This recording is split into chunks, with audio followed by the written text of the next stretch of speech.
Assalamualaikum warahmatullahi wabarakatuh. Pada kesempatan kali ini, kami akan membahas tentang masuknya Islam ke Indonesia, khususnya melalui teori Gujarat dan peran salah satu tokoh pentingnya, yaitu Sultan Malik Al-Saleh. Pembahasan ini penting untuk memahami bagaimana proses awal Islam masuk dan berkembang di Nusantara. Teori Gujarat adalah salah satu teori paling populer mengenai masuknya Islam ke Indonesia. Teori ini berpendapat bahwa Islam dibawa oleh para pedagang Muslim asal Gujarat, India sekitar abad ke-13. Gujarat dianggap sebagai sumber penyebaran Islam dengan beberapa alasan. Pertama, Gujarat merupakan pusat perdagangan internasional pada masa itu. Banyak kapal dagang dari Timur Tengah singgah di sana sebelum melanjutkan perjalanan ke Asia Tenggara.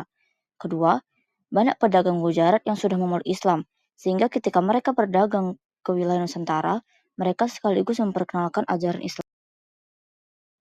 Ketiga, adanya kesamaan budaya dan corak batu nisan di Indonesia dengan batu nisan yang ditemukan di Gujarat. Temuan arkeologis ini menjadi salah satu bukti kuat bagi teori ini. Keempat, hubungan dagang yang intensif antara Gujarat dan kerajaan-kerajaan di pesisir Sumatera menjadi jalur penyebaran Islam yang efektif. Dengan jalur perdagangan yang ramai, ajaran Islam mudah dikenal oleh masyarakat lokal, terutama di wilayah pesisir seperti Aceh. Salah satu tokoh penting dalam sejarah Islam di Indonesia adalah Sultan Malik Al-Saleh, pendiri dan raja pertama Kerajaan Samudra Pasai. Sultan Malik Al-Saleh merupakan tokoh penyebar agama Islam di Nusantara dan Asia Tenggara. Hal ini disebabkan oleh kuatnya pengaruh kekuasaan Samudra Pasai di bawah kepemimpinan Sultan Malik Al-Saleh.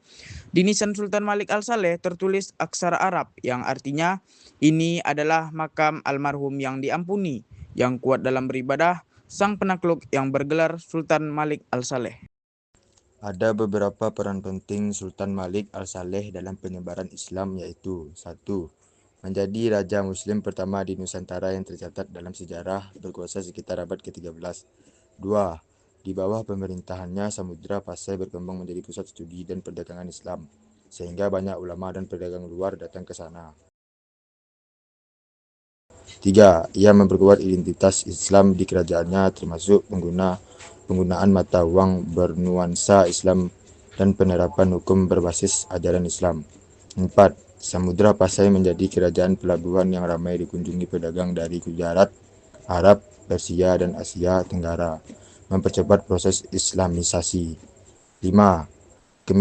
Kepemimpinannya membuat Islam semakin diterima masyarakat, lalu menyebar ke wilayah lain di Sumatera dan Nusantara. Sultan Malik Al-Saleh membuktikan bahwa penyebaran Islam tidak hanya melalui perdagangan, tetapi juga melalui kekuatan politik dan pemerintahan yang stabil. Itulah pembahasan singkat mengenai penyebaran Islam di Indonesia melalui teori Gujarat serta peran penting Sultan Malik Al-Saleh. Dari teori ini, kita dapat memahami bahwa Islam masuk ke Nusantara melalui jalur perdagangan yang damai dan didukung oleh tokoh-tokoh berpengaruh yang membangun fondasi awal peradaban Islam di Indonesia.